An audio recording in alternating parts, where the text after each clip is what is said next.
Hello everyone. Good morning. Happy Sunday. Yan. Just konting statement lang, no. Uh, mayroon itong isang tao na taga LA yata yun. Yung Dean Chase na panay yung vlog niya about kay F. Elisa na wala pa rin daw dito si F. Elisa sa Pilipinas, na-detain daw doon sa LA, kasabwat or isa daw ito sa mga suspect doon sa pagkamatay ni Tantoco, no?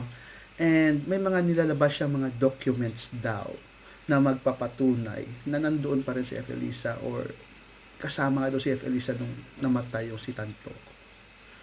But lately, meron akong narinig-rinig ng mga bulong-bulungan na hindi na daw niya makontak yung taong kausap niya tungkol sa mga dokumento na magpapatunay doon sa issue kay F. Elisa sa US.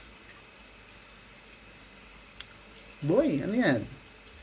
Nauna pa yung pasabog mo sa social media. Hindi mo muna kinumpleto yung mga ebidensya mo or documents, knowing na baka along the way, kalagitnaan, bigla kang iiwan sa ere ng iyong asset or informant o kung ano man yan. Galawang DDS yan, boy. No? Ayan. May bago na naman picture. Ngayong linggo. No? Kasama na naman yung buong pamilya doon sa bahay. May nagpamisa pa sila. So baka sabihin nyo naman AI lahat. So, good luck. No? Good luck sa mga gustong manira sa First Family, kay F. Elisa, kay PBBM. No? Galing-galingan nyo naman susunod. Dami nang dumaan dyan sa mga ganyan. From Maharlika to Harry Roque, no?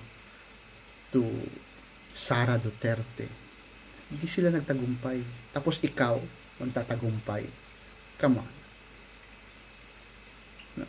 Kaya mga supporters ni PBBM, no, maging magkwan tayo mapagmatsyag, because we still have 3 years fight left, no.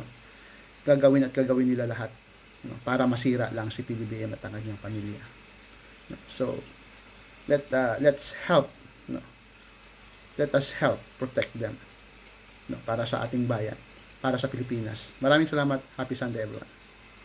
God bless.